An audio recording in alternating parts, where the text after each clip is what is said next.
신이 없는 세상 제 26강 오늘 하겠습니다. 지금 신비에 대한 이야기를 하고 있습니다. 앞에서는 할리크의 글을 읽었습니다.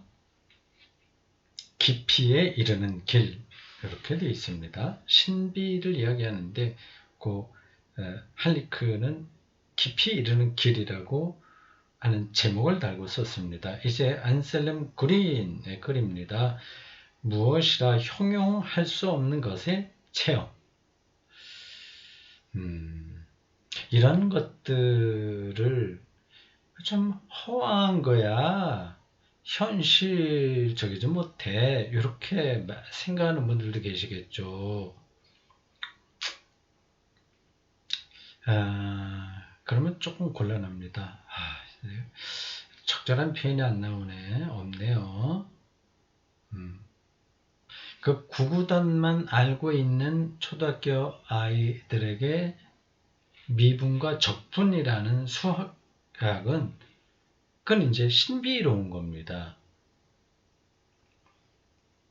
구구단만 알면서 미분과 적분을 이해하지 못하기에 그런 거 없어. 이렇게 말하면 좀 곤란한 거 아니겠어요? 이제 그런 뜻입니다. 무엇이라 형용할 수 없는 것의 체험. 이런 건 동양에서도 옛날부터 많이 언급된 것들입니다. 도덕경 천마디에 나오는 그 문장 도가도 비상도 이게 그거를 가리킵니다. 또 공즉 시색, 색즉 시공 이것도 비슷한 이야기고요. 백척간도, 진일보, 시방세계 이것도 비슷한 것들을 표현하는 겁니다. 좀 더 확실해야지. 뭐 이렇게 표현할 수 없는 무엇이라 형용할 수 없는 것의 체험 그런 게 있나? 이렇게 생각할 수 있습니다. 그건 말도 안 되는 건 아닙니다. 그건 불가지론의 입장이에요. 그게. 근데 그 불가지론으로 우리가 알 수 없는 것, 그 있긴 있어요. 근데 그거는 말하지 마라. 그런 것에 대해서 우리가 알 수 없다. 알 수 없는 것에 대해서는 말하지 마라. 이런 건데 알 수 없어도 말하는 그걸 설명하고 하는 그런 노력은 꼭 필요합니다. 이런 제목들이 우리가 하나님을 믿는데 무슨 소용이 있나 그래 생각할지 모르시겠는데요. 이게 바로 하나님 경험입니다. 무엇이라 형용할 수 없는 것의 체험. 하나님에 대한 체험과 똑같은 이야기입니다. 하나님을 내가 딱 이렇게 손아귀에 넣을 수 있다. 형용할 수 있다. 뭐로 내가 규정할 수 있다. 이렇게 말하는 사람은 이건 사기꾼입니다. 아니면 무식하든지. 자, 가봅시다.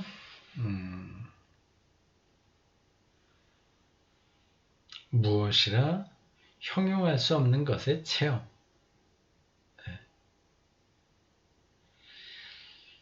노미노제, 거룩한 두려움. 그런 그렇게 표현할 수 있죠. 아마 그게 이야기에 나올지 모르겠습니다. 자, 소제목. 인간은 신비 속에 산다. 이러한 소제목을 확실하게 붙들어야 됩니다.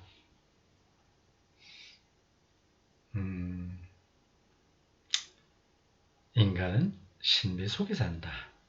시간도 신비이고요. 무엇이 존재하느냐 하는 것도 신비입니다. 이 연필이 여기 있는데 이걸 불에 태우면 없어지잖아요. 왜 있다가 없어지냐 이것도 신비예요. 그리고 인간에게 이 다양한 방식의 언어가 주어졌다고 하는 것도 신비인 거죠. 모든 것들이 다 사실은 신비입니다. 한 단계 깊이 들어가게 되면. 이런 거는 저도 여러 번 이야기한 거예요. 그 신비를 느끼면 이제 그럼 그거 느낀다고 해서 그게 뭐가 필요하냐 먹고 사는데 이렇게 말할 수 있죠. 삶이 달라지는 겁니다. 더 근본적인 것을 붙들게 되는 거죠.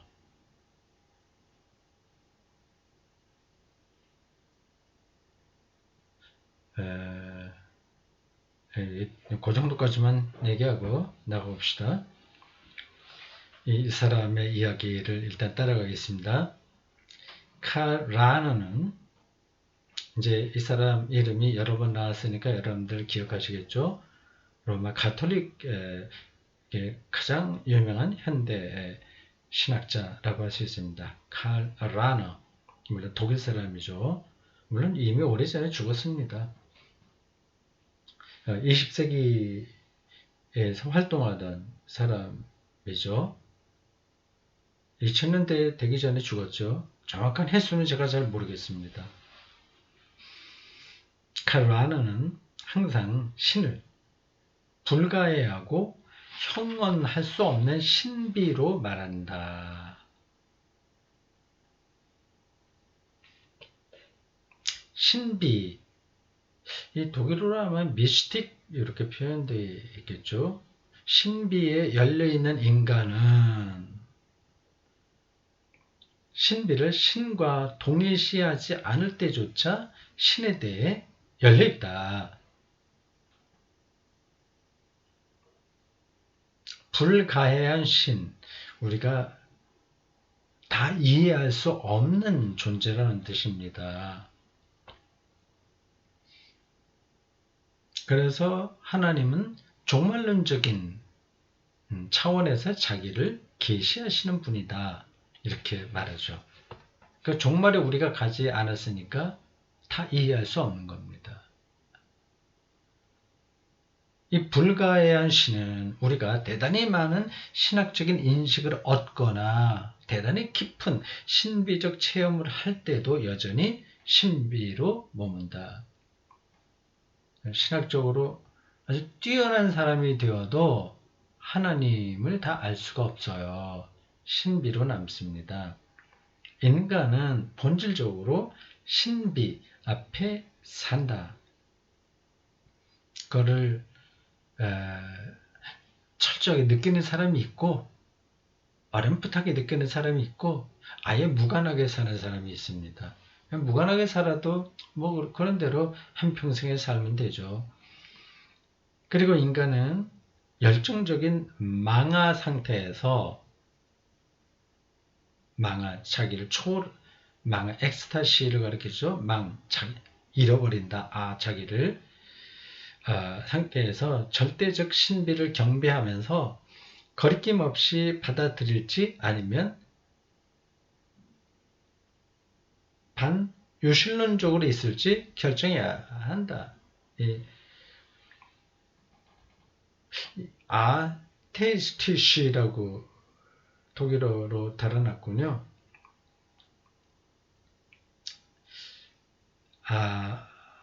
아테이스티시 하면은 이게 무신론인데 여기서는 반이라고 그랬어요. 이거 왜 그랬을까? 번역을 반으로. 반은 보다 안티아네요. 이 안티 혹은 독일어로 하자면 게겐 이렇게 되는데 아로 달았어요. 접두사 아.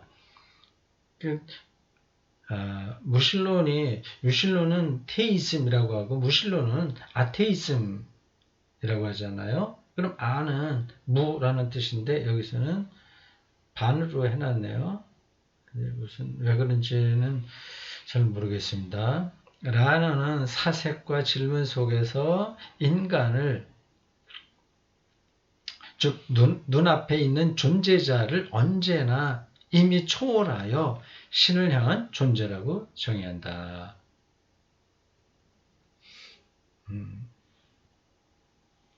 인간은 신비의 심연에 근거를 두고. 말이 점점 더 어렵죠. 이건 일상적으로 우리가 사용하는 단어가 아니라서 이런 거 보면 자꾸 멀리 느껴져요. 와 닿지가 않아요. 이것도 책 읽기, 인문학, 신학, 철학 뭐 이러한 책 읽기도 또 예술하고 비슷해서요. 훈련 꼭 필요합니다.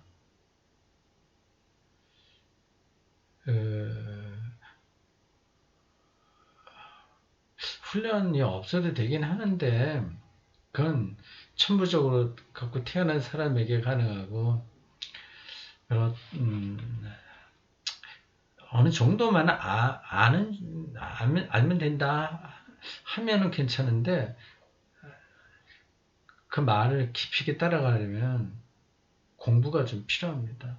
이게 저도 일반 생활을 하는 사람들에게 이게 가능할까? 이게 어려운데 어떻게 먹고 사는 문제에도 너무 바쁜데 이런 책 읽기가 되지 않으면 이런 글을 소화해낼 수 없다면 이게 무슨 의미가 있을까 하는 생각도 하긴 합니다. 이건 뭐 제가 해결 방법이 있는 게 아니라서 그래요. 그냥 하는 얘기예요. 그렇게 비중을 두지 마십시오. 인간은 신비의 심연에 근거를 두고 늘 신비와 함께 살아간다. 쉽게 이해하자면 그냥 거칠게 예를 들자면 죽음을 의식하는 거예요. 죽음과 지금 현재 사이에 이게 어떤 일이 벌어지겠어요? 그건 신비로운 거죠. 오로지 문제는 인간이 신비에 순종하여 자신을 맡기고 함께 살아가냐 아니면 신비를 밀어내며 부인하냐 이다. 나에게 벌어지는 일들이 다 내가 계산해서 되는 게 아니니까 그 신비죠. 거기에 자기 문을 열고 사냐 아니면 딱 닫아두고 내 계획대로 되냐 안 되냐 그거에만 목매냐 이런 차이가 큰 거죠. 라너가 볼 때 신비에 대한 이런 견해는 무신론자와의 대화에서 중요하다. 무신론자가 곧잘 부인하는 것은 복음서의 신이 아니라 허위로 유한하게 만드는 신 개념이기 때문이다. 옥황상제 같은 신, 이건 무신론자들은 부정하는 거죠. 제가 3월 15일 그 설교에서 예가 아니라 그 설명했던 거하고 닿습니다. 여호와께서 모세를 반석에 지팡이로 쳐서 물을 나게 했는데 이제 그런 것들을 실제로 아주 문자 그대로 있는 것처럼 믿는 거 이런 게 이제 허위로 유한하게 만드는 신개념입니다. 신앙인과 무신론자는 신비에 대해 숙고하며 서로 가까워진다. 신개념을 써서 따로 명명하지 않더라도 신비에 열려있는 무신론자는 당신 육하에서 늘 숨겨진 분으로 나타나서 우리에게 당신을 맡기는 예수 그리스도의 하나님을 결국은 믿는 것이다. 표현이 좀 확 와닿지 않죠? 또 설명하지는 않겠습니다. 명시적으로 예수 그리스도를 믿지 않는 무신론자라고 하더라도 삶의 신비에 열려있는 사람이라고 한다면 그 예수를 믿는 자와 같다 얘기입니다. 이제 왜 그러냐 하는 거는 더 설명을 해야 되겠죠. 라너가 생각한 예수의 복음은 하나님이 당신을 우리에게 몸소 전하지만 또한 우리에게 당신을 맡기는 분으로서 언제나 불가해한 신비로 머문다는 것이다.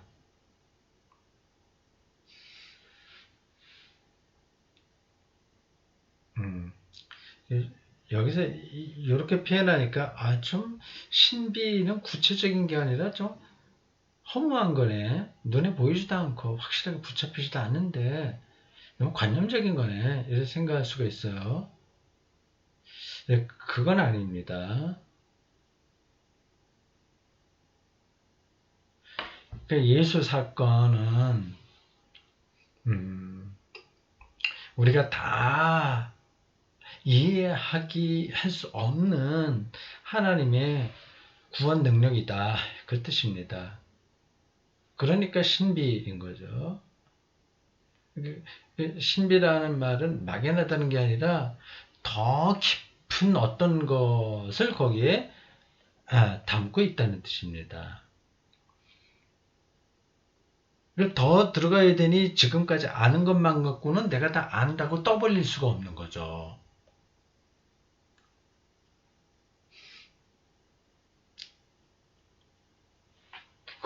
더 들어가게 되면 어떤 새로운 것들이 밝혀질지에 대해서 조심하고 두려워하는 거죠. 그리고 기대하는 거죠. 여기 신비에 열려 있다는 겁니다. 그 차원에서 복음을 실제 복음으로 아는 사람하고 무신론자, 이제 신비에 열려 있는 무신론자하고는 연결된다.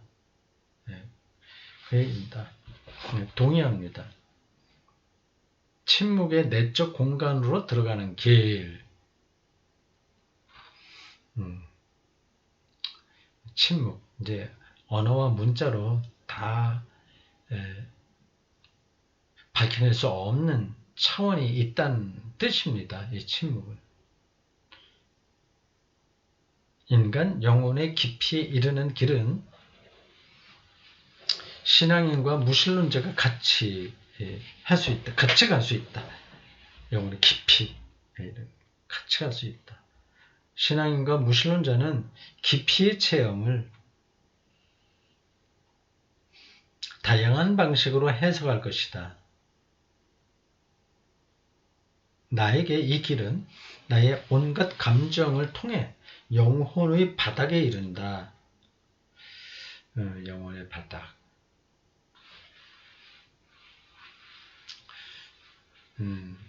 저 우주 저 어느 한켠에서 달려오는 별빛을 우리가 볼 때 어떤 아득한 차원으로 떨어지잖아요. 그런 것들을 가리켜서 영혼의 바닥이라고 하는 겁니다. 이해가 됐죠? 제가 설명을 잘하고 있죠?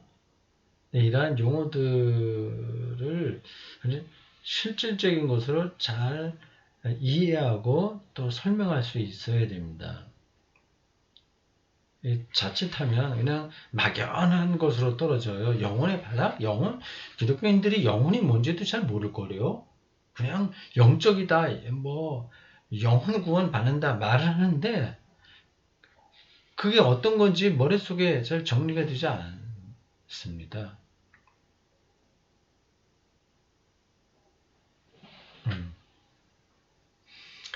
나는 조용히 앉아 내 아내의 소리에 귀를 기울인다. 그때 맨 먼저 만나게 되는 것은 분노, 시기, 불안, 슬픔 같은 나의 감정들이다. 실존적인 것들이에요. 그러나 나는 그 감정들에 멈춰서 있지 않고 지나간다. 감정은 파도와 같은 거예요. 계속해서 몰아치고 들어왔다 나갔다 계속 아주 작은 것으로도 불안하고 미워하고 또 즐거워하고 그런 거죠. 근데 거기에 멈추지 않고 지나간다. 새로운 감정이 나타날 때마다 나는 그 감정을 살펴보고 그 안으로 들어가서 깊이 느껴본다. 그런 여러 가지 감정 자체, 느끼는 그 감정 자체, 느끼고 있는 자기를 보는 거죠. 그래도 내 영혼이 바닥에 다다를 때까지 감정들을 지나가려 애를 쓴다. 그 바닥은 내게 침묵의 장소다. 감정들이 이제 사라지는 거죠. 앞에서 얘기한 저 우주에서 오는 별빛과 조우할 때 어떤 감정이 우리를 건드리지 못하잖아요. 전화를 친구하고 했는데 기분 나쁜 소리 들었다. 아내나 남편에게 이렇게 괜히 그 트집 잡는 얘기를 들었다고 해서 기분 나빴던 것들이 거기에는 개입이 안 되는 거 아니겠습니까? 감정이 들어가지 못하죠. 그게 영혼의 바닥이에요. 그래서 그 바닥은 내게 침묵의 장소다. 그리고 그리스도인인 내게 그 바닥은 또한 사랑의 장소다. 재미있는 표현이에요. 그곳에서 사랑은 어떤 감정이 아니라 존재의 성질이다.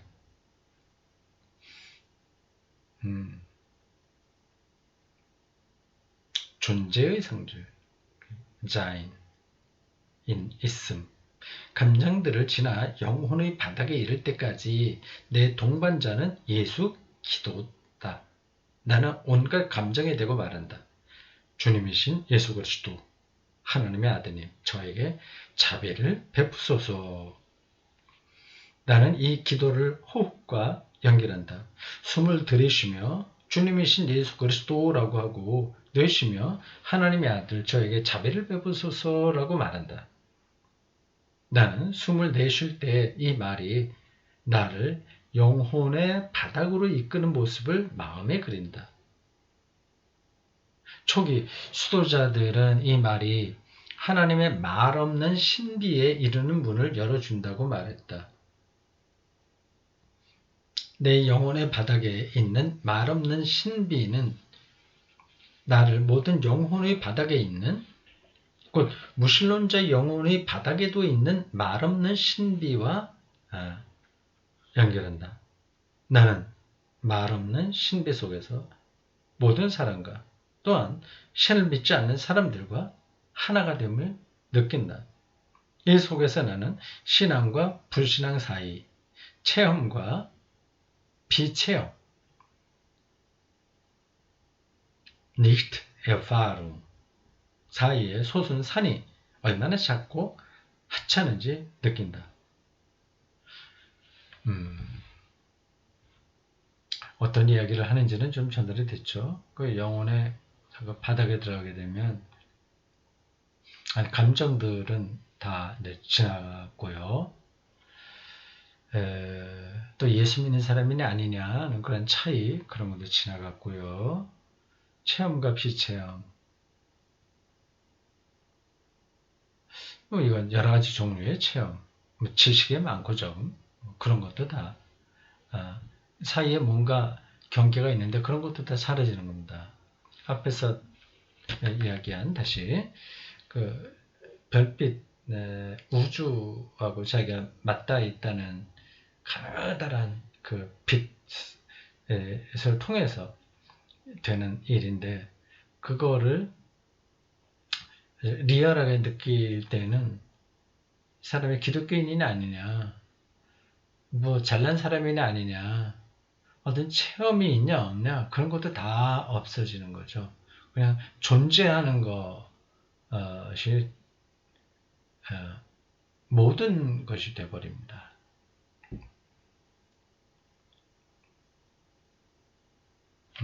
이제 그게 이제 신비라는 겁니다. 이 사람의 설명에 따르면요.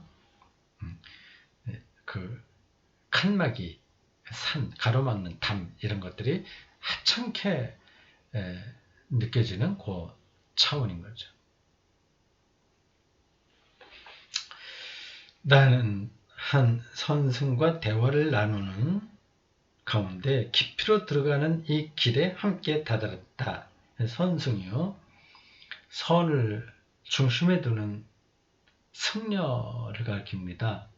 돌을 닦는 그 승려죠. 그 승려가 되는 두 가지 길이 있습니다. 하나는 선의 길이고 하나는 학의 길이에요. 선승의 길, 학승의 길이에요. 학은 이제 이론적으로 불교 교리를 공부하는 거고요. 선은 이제 화두를 붙들고 어떤 깨달음의 경지를 가려고 하는 겁니다. 근데 선승, 신비하고 많이 연관되죠. 그러나 뭐 학승과 선승의 차이는 근본적인 데서 보면 또 없어요. 학승, 배움을 통해서도 그 진리에 도달하는 거고, 이 화두를 통해서도 결국은 진리에 도달하는 거 아니겠습니까? 영혼의 바닥에 도달하는 겁니다. 기독교도 마찬가지죠. 신학의 그 치열한 그 공부 과정을 통해서 기독교의 진리에 도달하고요.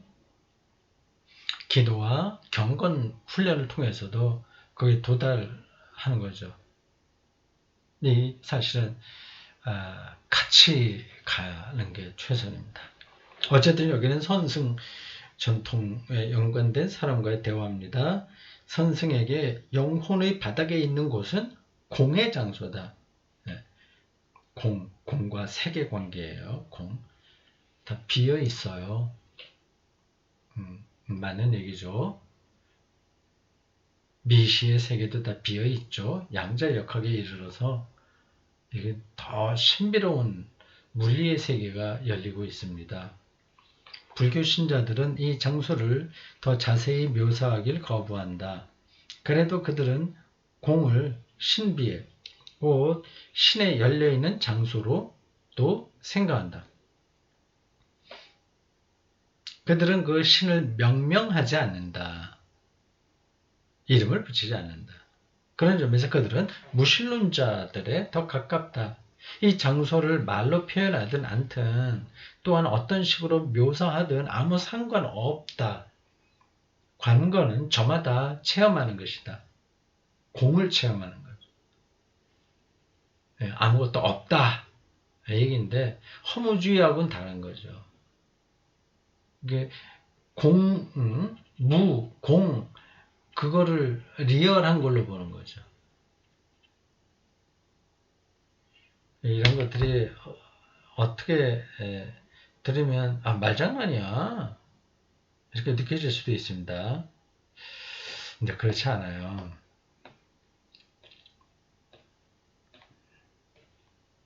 이러한 접근이 모든 역사, 인간, 세계 그런 것의 궁극적 비밀을 다 드러내는 건 아니지만 근거가 있는 이야기입니다.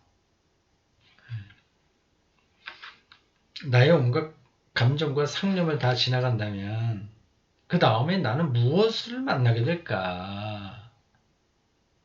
내가 목사,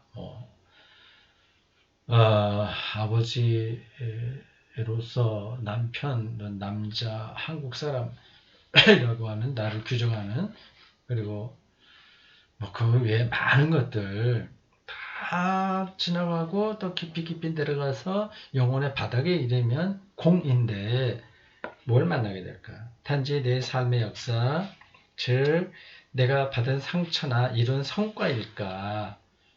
아니겠죠, 당연히. 또는 그때 내게 신비의 공간, 침묵의 공간, 성스러운 공간이 열리지 않을까? 예, 그걸 붙드는 사람들이 이제 선승, 깨달은 수도자들입니다. 철학자들도 사실은 그런 길을 가는 거죠. 이 공간을 체험하기 위한 길을 간다면 이게 공간은 아니죠. 공인데 공하고 공간하고는 조금 다른 의미인데 공간은 어떤 뭐가 채워져야 될 틈으로 생각이 되잖아요. 그거하고는 공 개념하고는 다른데 이게 독일어 뭘로 되어 있을까? 이게 궁금하네요. 어떤 단어를 공간이라고 번역을 했을까? 같이 가봅시다. 이 공간을 성스러운 공간 하니까 성스러운 공간을 체험하기 위한 길을 간다면 우리는 그리스도인과 불교 신자, 신앙인과 무신론자 할 것 없이 서로 더 가까워질 것이다. 모든 인간에게는 침묵의 내적 공간에 대한 예감이 있다. 내적 공간. 공간이라고 하는 말은 딱 이렇게 적합하지는 않습니다. 하여튼 시간이라고 하는 거 오히려 나을지 모르겠어요.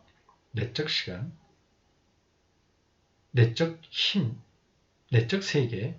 이게는 공간은 조금 제가 보기에는 어색합니다. 맞을지도 모르고 하여튼 제 생각이 그렇습니다. 스토아 철학자들은 이 공간을 그 자체라고 부른다. 그들은 이곳을 인간의 내적 성소로 이해한다. 히브리인들에게 보낸 서가는 이 성소의 표상을 받아들인다. 그리스도는 자신의 죽음을 통해 인간의 손으로 만들지 않은 성소, 거룩한 곳, 즉 우리 영혼의 바닥에 있는 성전에 들어갔다. 그리스도교의 신비주의자들은 이 장소를 표상으로 말하는데, 표상, 이 단어는 철학 용어입니다. 독일어에서 직접 번역한 건데 후슈텔룽이라고 해요. 이번 주 3월 15일 설교 해설에서도 이 표상 단어를 한번 짚었습니다. 다시 하지 않겠어요. 표상, 앞에 두는 생각입니다. 말하는데 가령 시에나의 카타리나는 내면의 독방, 요한에서 타올르는 영혼의 바다, 마이스터 에카르트는 제가 좋아하는 사람, 영혼의 섬광, 아우스티누스는 내 집의 가장 안쪽, 아윌라 테레사는 영혼 성의 가장 안쪽 방. 영혼성이 뭐예요? 영혼이라는 성체를 얘기하겠죠. 영혼이라는 성체의 가장 안쪽 방. 에바그리우스 폰티쿠스는 이 사람 제가 잘 모르겠어요. 하나님의 자리로 묘사했다. 다 같은 걸 얘기하는 거죠. 이곳은 내 안에서 하나님이 머무는 공간이다. 그건 자리이다. 그렇지만 하나님은 내 안에 머무는 신으로서 내 안에 있는 동시에 나에게서 또한 내 사고에서 벗어나고 초월하는 거죠. 때로는 체험에서도 벗어나는 불가해한 신비로 남는다. 영혼의 바닥에서 공, 무 혹은 존재,